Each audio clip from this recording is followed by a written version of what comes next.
Bai, zuk Mikel esan dezun bezala Eusko Jaurlaritza edo Isabel zela entzuten baldin badago, eta esaten dituen gauzak entzuten baldin baditugu, badirudi murrizketen itsasoaren erdian irla batean bezala egongo bagina, irudi hori eman nahi dute. Gure politikariak entzunda, edonork esango luke, gure hezkuntza sistema Ipar Europako bikaintasun hezkuntza sistema bat izan daitekeela. Baina zuk eman dituzun datuak ikusten baldin baditugu, garbi daukagu zer gertatzen den hezkuntzan. Mikelek dio 800 milioi gehiago egon beharko liratekeela aurrekontuetan Europako bataz bestekoekin konparatu nahiko bagenu.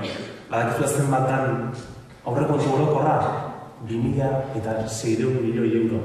800 milioi euro gehiago horretan. Izugarri hobetu genezake gure hezkuntza horrekin. Eta zer diote datuak?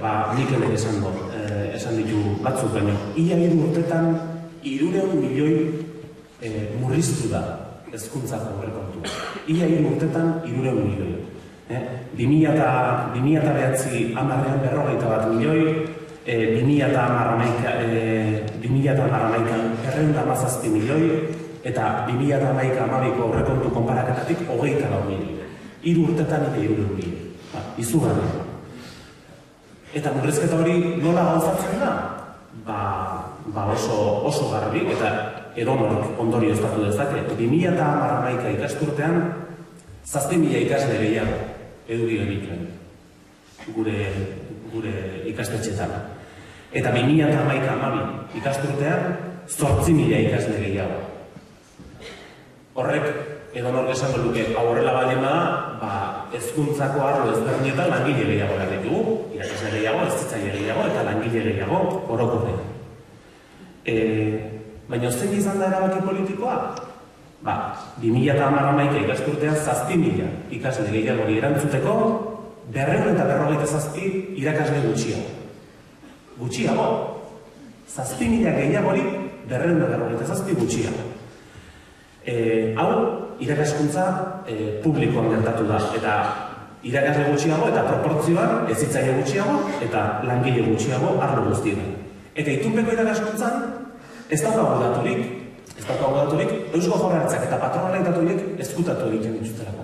Baina badakigu kaleratzeak egon direla. Badakigu. Eta lanpostuak murriztu direla. Eta ikasturte hau bide beretik doa. Hemen gobernuak ez du Esperantza Agirrek edo Dolores de Cospedalek edo Nafarroa Jose Iribasek egiten dituzten moduan murrizketak laua izetara. Ez dute publizidade egiten murrizketen inguruan. Kontrako egiten dute. Isilpean eta propagandarekin estaltzen dituzte. Baina horrek ez du esan nahi murrizketarik ez da horrek. Izugarri. Eta ordezkapenetan zer esanik ez. Ikasle eta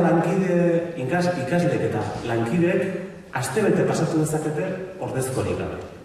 Eta kasuren batzutan, zentroek ordezko ez ditu kontratatu ere egiten, itunpeko kasuan. Honek, pentsa dezakezu ez zen lankarga gehitzea suposatzen duen. Eta lankarga hori gainera da heziketa lana prestatzeko denbora kentzea, behar bereziak dituzten ikaslei arretarako denbora kentzea, proiektuetan, heziketa hobetzeko proiektuetan denborarik ez izatea, eta gutxiago izatea, eta barretan. Eta honetan, gogoratu, soldatak murriztuta eta izoztuta jarraitzen dute. Eta oraingo neurriekin errelebo kontratuak kendu egin nahi dute. Erretiba aurreratua ezinezko bihurtu nahi dute. Eta baja hartzea ere galeratzea egin nahi dute.